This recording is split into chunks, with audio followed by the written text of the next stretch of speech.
Dad always said, "Chloe, you're as tough as the old boots I fish in." And he wasn't wrong. Raised in a small town where the winter didn't ask if you were ready before it hit, I grew up pretty fast after Mom passed. All I got of her is a couple of pictures where she's smiling under the brim of Dad's fishing hat, her eyes kind of crinkling at the corners. Dad was a fisherman, started with a beat-up boat that looked like it'd sink if you sneezed too hard. But he had big plans, worked his fingers to the bone, and eventually built up a business that had our name slapped on a huge fish processing plant down by the docks. He was out before sunrise, back after dark, always smelling like the catch of the day. It wasn't like he left me to fend for myself though. Carol, my stepmom, came into our lives when I was about 7. She couldn't have kids of her own, so she poured all that pent-up love into me. We didn't always see eye to eye, especially when I hit those teenage years and got all prickly, but she stuck by me like glue. One night, I remember sitting at the kitchen table with my book spread out, and Dad came in, looking more tired than usual. Carol had fixed him his favorite, salmon, pan-fried just right, and he slumped down at the table, gratefully. "Thanks, love," he said to Carol, then turned to me with a look. "School going okay, kiddo?" "Sakai. Just boring," I shrugged, scribbling something in my notebook. "Boring," she says. "You hear that, Carol? Our girl's gonna be a genius, and she's bored." Dad chuckled, his eyes crinkling like Mom's in those old photos. Carol just smiled, ruffling my hair a bit too roughly. She'd better be, with college costs these days. That was our life. Simple, sometimes a bit rough, but filled with enough laughter to keep the cold out. When high school was done, I was itching to see more than icy roads and fish. I told Dad I wanted to go to California for college. He wasn't too thrilled at first, all that distance, but he knew I had it in me to make something of myself. "California, huh? You'll melt out there." He'd joke, but one evening, he got serious. We were fixing one of the nets, hands all tangled up in ropes and seaweed. "Dad, I gotta go. It's not enough here for me," I admitted, not wanting to hurt him, but needing him to understand. He was quiet for a long moment, just working the ropes. Then, he nodded. "All right, Chloe. You go make us proud. But promise you'll call your old man, huh?" So I went. Off to California with my dreams in one hand and a promise in the other. Maybe I was naive, maybe just young, but either way, I was ready, or so I thought. Stepping off the plane in California, the sun hit me like a slap in the face, warm and bright and relentless. Not a lick of the cold, harsh winds of Alaska. My first thought? Dad was right, I was gonna melt. College was a whole new world. Campus was buzzing with folks from all corners, talking fast about things I hadn't even heard of. I bunked with a girl named Jess, a local who took one look at my flannel and boots combo and said, "You're not in Alaska anymore, girl." "I can see that," I shot back, trying not to feel like a fish out of water. Jess laughed, a good, hearty sound. "You'll fit in just fine. Everyone does eventually." Classes kicked my butt at first. Economics isn't for the faint-hearted, and I had to hustle harder than I thought. Nights were long, coffee-fueled marathons with books and laptops. One day, slumped over a textbook in the library, a guy dropped into the seat opposite me. He had a smile that seemed too easy. "That looks intense. Preparing to take over the world?" "Just trying not to fail my midterms," I said, pushing up the glasses that had slid down my nose. "Ah, the humble student life. I'm Michael, by the way." He extended a hand, and I shook it, noting the firm grip. "Chloe. Nice to meet you," I replied, then went back to my books. Michael was in some of my classes, and we kept bumping into each other. We started having lunch together, sharing complaints about bosses and deadlines. Michael was easy to talk to, made me laugh more than I expected. It wasn't long before we started dating. He was different from the boys back home, smoother, more polished, but with a charm that felt genuine. A few months in, Michael's mom invited us over for dinner. I was nervous, smoothing down my dress, while Michael just grinned and told me, "She's going to love you." His house was nicer than I expected, and his mom, Linda, was all smiles and hugs. She was a bit intense, asking a million questions about Alaska, my dad's business, and my plans for the future. "So, Chloe, Michael tells me you're quite the catch, what with your economics degree and all. You thinking about the long haul with my son here?" she asked, her eyes sharp but not unkind. I choked on my water a bit, coughing while Michael clapped me on the back. "Mom, give her a break," he laughed, but Linda just waved him off. "I'm just saying, it's good to think about these things," she said, serving up more food than I could possibly eat. The night ended with Linda whispering to me as we said goodbye, "You're good for him, Chloe. I can tell." Driving back, Michael was quiet for a long time before he said, "So, what do you think? About us, I mean?" "I like where this is going," I said, feeling a mix of excitement and nerves. "Let's see where it leads, okay?" "Okay," he agreed, and for the first time in a long time, California didn't feel quite so far from home. As I lay in bed that night, the distant sound of the ocean in my ears, I thought about Dad and Carol. They'd be happy for me, I figured. Happy that I was finding my way, making connections, maybe even building a future. The wedding was a blur, flowers, smiling faces, and a dress that felt a bit too tight. After all the dancing and cheers, when we finally settled into living at his mom Linda's house, reality started to set in. "Chloe, you'll see, it's easier this way. Mom needs us, and we can save up for our own place," Michael reassured me one evening as we unpacked our wedding gifts in what used to be his old room. "Yeah, I guess you're right," I replied, trying to sound more convinced than I felt. The room still had his high school trophies and old posters on the walls. It didn't feel like ours, it felt like I was just visiting. Things were fine for a while. Linda handled most of the house chores, letting me find my footing at my new job and in this new role as a wife. But about 6 months in, everything changed overnight. "I went to the doctor today, Michael. My back's worse, and he says I need to take it easy," Linda announced one night at dinner, her voice tinged with worry. "Of course, Mom. Chloe and I can take on more around the house, can't we?" Michael said, turning to me. I could only nod, my mind racing with what that meant. Before I knew it, Linda's version of taking it easy meant I was doing everything from cleaning to cooking, with her supervising from a kitchen chair. "You'll want to add more salt to that, dear. Michael likes his food with a bit more flavor," she'd say, watching me fumble around with the spice jars. One day, as I was elbow-deep in scrubbing the bathroom, Michael called me. "Hey, Chloe, Mom's really not doing well."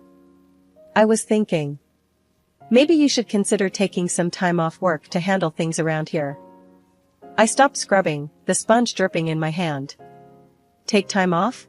Michael, I just started getting the hang of things there," I protested, feeling a mix of anger and disbelief. "It's just temporary, babe. For Mom, we need to look out for her," he pushed, his voice firm, leaving no room for argument. So, I did it. I quit my job, telling myself it was the right thing to do, the family thing. But days turned into weeks, and my job at the office turned into full-time housekeeping. Linda's health issues seemed to vanish when it came to critiquing my cleaning. I'd vent to Michael when he got home, but it was like talking to a brick wall. "She's just trying to help, Chloe. You know how she is," he'd say, brushing it off, making me feel smaller and more isolated each time. Every day was a marathon of chores. I scrubbed, dusted, and cooked with all the energy I could muster, but Linda always found fault. "You missed a spot there, just behind the couch. And use more elbow grease, will you? It's still not clean," she would say, her voice sharp, cutting through the hum of the vacuum cleaner. Cooking was another battlefield. No matter how carefully I followed recipes or tweaked them to what I thought were her tastes, Linda's verdict was the same. After barely tasting a dish, she'd push her plate away slightly and sigh. "Bland and tasteless, Chloe. You really should take some cooking lessons." Michael, ever his mother's son, only shrugged off my complaints. Mom said in her ways, Chloe. She just wants to help you get better at this stuff. He'd say, his words meant to soothe, but only adding salt to my wounds. His indifference stung almost as much as his mother's critiques. One fateful day, the old washing machine decided it had enough. I was halfway through a load of laundry when it shuddered, clanked ominously, and then stopped. Smoke wafted from the motor like a distress signal. The sinking feeling in my stomach matched the silence of the now-dead machine. Linda came rushing in, drawn by the noise. Her reaction was volcanic. Look what you've done now. That was a perfectly good washing machine, and you've broken it because you can't even operate a simple machine correctly. Her words were like daggers, and her voice rose with every syllable. I stood there, the smell of burnt motor mingling with my rising panic. Linda, it was very old. It was bound to break down eventually. I tried to explain, my voice meek against her tirade. That's nonsense. It worked fine before you started using it. This is coming out of your pocket, Chloe. You're costing us so much. She stormed out of the room, leaving me to stare at the defunct appliance, feeling smaller and more helpless than ever. Later, in the quiet of our bedroom, I broached the topic with Michael, hoping for some support or at least a recognition of the unfairness. The washing machine broke today. Your mom thinks I should pay for a new one, I said, my voice nearly a whisper. He didn't look up from his phone. Well, can you? It would really help out. I don't have that kind of money, Michael. You know I left my job. I reminded him, a desperate edge creeping into my tone. Then ask your dad. He can afford it, he replied casually, as if I were discussing buying a new dress rather than solving a crisis inflicted by his mother. The call to my dad was one of the hardest things I've had to do. I dialed the number, each tone heavy with dread. When he picked up, his voice was a balm, but it only made things harder. Hey, kiddo. How's everything with you? Dad's cheerful greeting twisted my heart. Hi, Dad. I'm good, but, I need a favor. Can you help me buy a new washing machine? Ours just broke, I said, skipping over the hows and whys. I couldn't bring myself to tell him the whole truth, it felt too much like betrayal. Of course, Chloe. I'll transfer the money right away. Don't you worry about a thing, he replied, his willingness to help both a relief and a burden. When the money came through, Linda oversaw the purchase of a new, top-of-the-line washing machine, boasting of its features to anyone who would listen. Before long things went from bad to unbearable. It started with her asking for money to cover minor repairs around the house, a leaky faucet here, a cracked tile there. But soon, those small demands escalated into full-blown renovations. Chloe, this house deserves to look its best. We need to live in a place that reflects our status, Linda would assert, as if it were the most natural thing in the world to upgrade her living room or the kitchen on a whim. I tried to resist, to suggest we budget or delay some of the work, but she brushed off my concerns with a wave of her hand. The first few times I called Dad to ask for money, I felt a knot in my stomach. He always answered with a smile, happy to see me, even if it was just on a screen. How's my girl? He'd ask, his eyes crinkling at the corners. I'm good, Dad. Listen, I need to ask for some help. We've got some repairs to do around the house, and well, it's a bit more than we can handle right now, I'd say, trying to keep my voice steady. Dad never hesitated, always quick to offer whatever help he could. Of course, kiddo. I'll transfer the money today. You just make sure you're taking care of yourself, all right? But Linda's demands grew. One video call turned into weekly sessions where she'd hover in the background, making sure I looked presentable. Put on some makeup, Chloe. Look lively for your father, she'd command, covering up the fatigue that had become my constant companion. It wasn't just the house that was being transformed. Linda decided she needed a new car, something more fitting for her status. And then, clothes from branded stores, because appearances matter, Chloe. Each request for money chipped away at my independence and my relationship with my father. I felt like a puppet, reciting lines Linda had given me. She made sure I never had a moment alone during those calls. If I even hinted at needing to talk to Dad in private, she'd find a way to interrupt or end the conversation quickly. Michael wasn't any help. He'd come home late, often smelling of booze, shrugging off my attempts to talk about how out of control things were getting. "It's what families do, Chloe. They help each other out," he'd slur, dismissing my concerns. Then I found out I was pregnant. It should have been a moment of joy, but my heart sank knowing how Linda would react. True to form, when I told her, her first response was not congratulations, but calculation. "This is wonderful news. Think of all the things the baby will need. You'll have to talk to your father, we'll need to set up a nursery, and babies need so much stuff," Linda enthused, already listing things to buy. Her excitement wasn't about the baby, it was about the new avenue for requests for money. "Make sure to look happy when you tell him. We want to make sure he's willing to help out with everything the baby needs," she instructed me before another choreographed call to my father. Sitting there, waiting for the screen to connect, I felt the lowest I had ever felt. I was about to bring a child into this mess, into this cycle of dependency and deceit that I couldn't seem to break free from. "Hey, Dad," I began, forcing a smile that felt more like a grimace. "I have some news, I'm going to have a baby." Dad's face lit up, a genuine moment of happiness in the charade my life had become. "That's wonderful, Chloe. Absolutely wonderful. You know I'll support you in any way I can."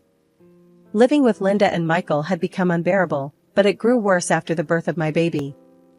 The days and nights merged into an endless cycle of demands, criticisms, and exhaustion.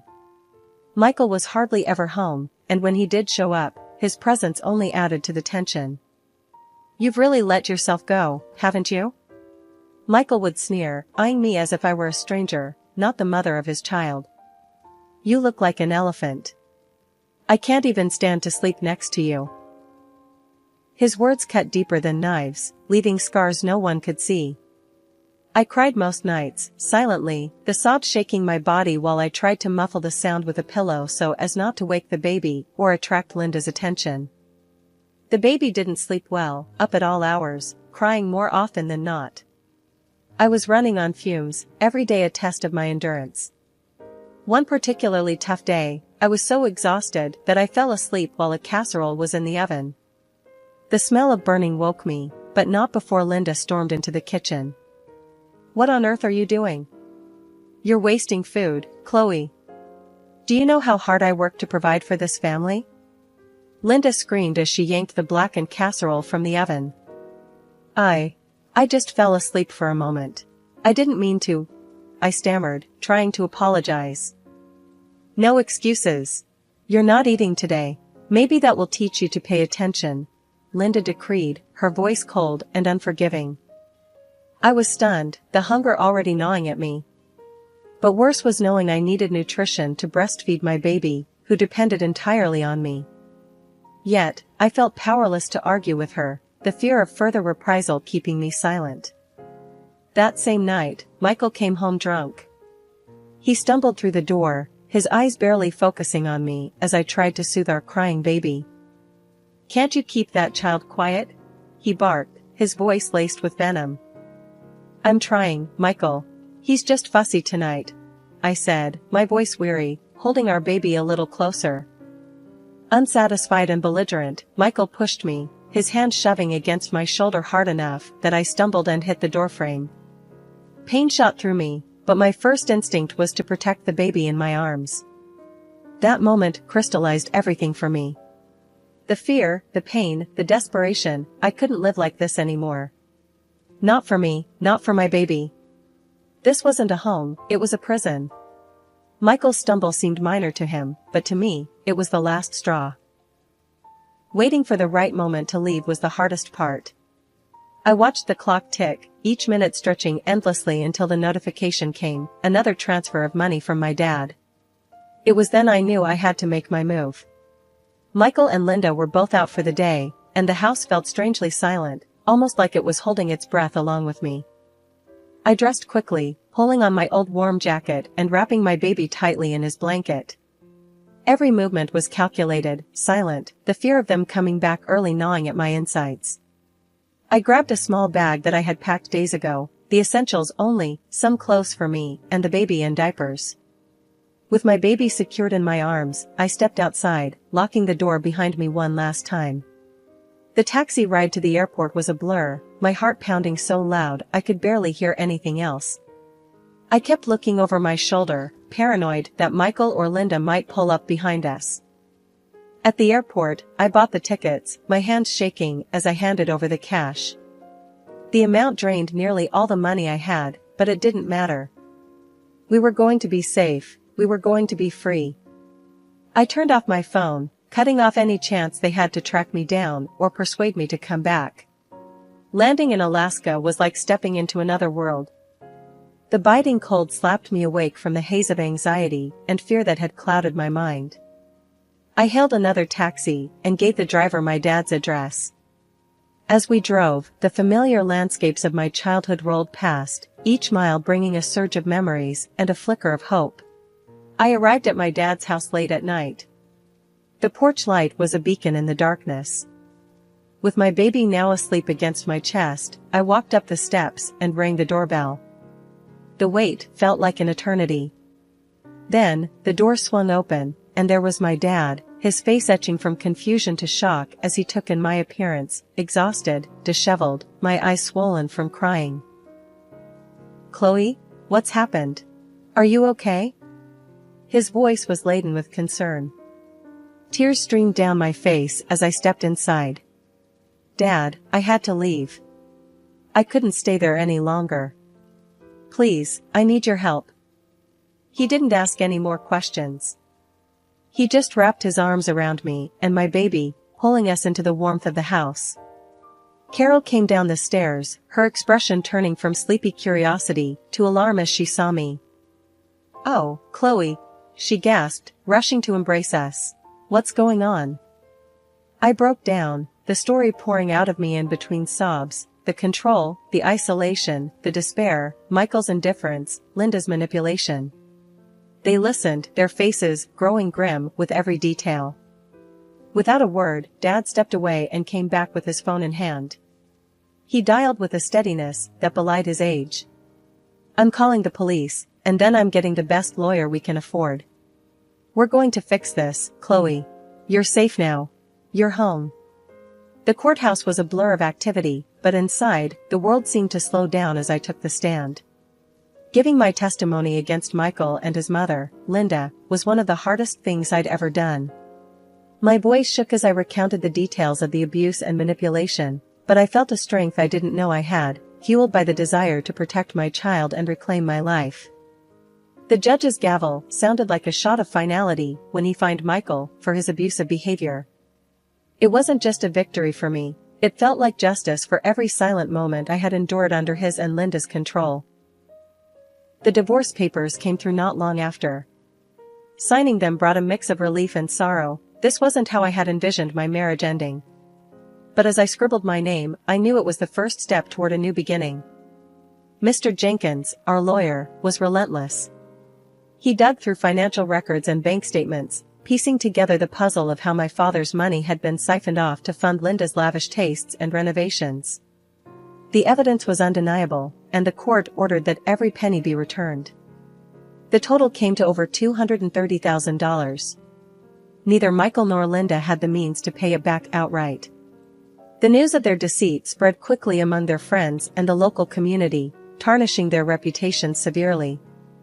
Michael struggled to find any substantial work after that, his previous employers distancing themselves from the scandal. In the end, they were forced to sell the house, Linda's pride and joy, the symbol of their greed. They moved into a small, cramped apartment in a less desirable part of town. Linda had to pick up a job at a local grocery store, a far cry from the leisurely life she had manipulated to maintain. Custody of my son was granted to me without contest. Michael was ordered to pay alimony, which he does, albeit begrudgingly. It's not about the money, though. It's about providing a stable and loving environment for my son, something I am now able to do back in the safety and comfort of my father's home. As I watch my son play in the yard, his laughter mingling with the wind, I feel a surge of hope for the future. The legal battles, the escape, the recovery, it's all behind us now. We've emerged stronger, bound by a resilience forged in the fires of adversity.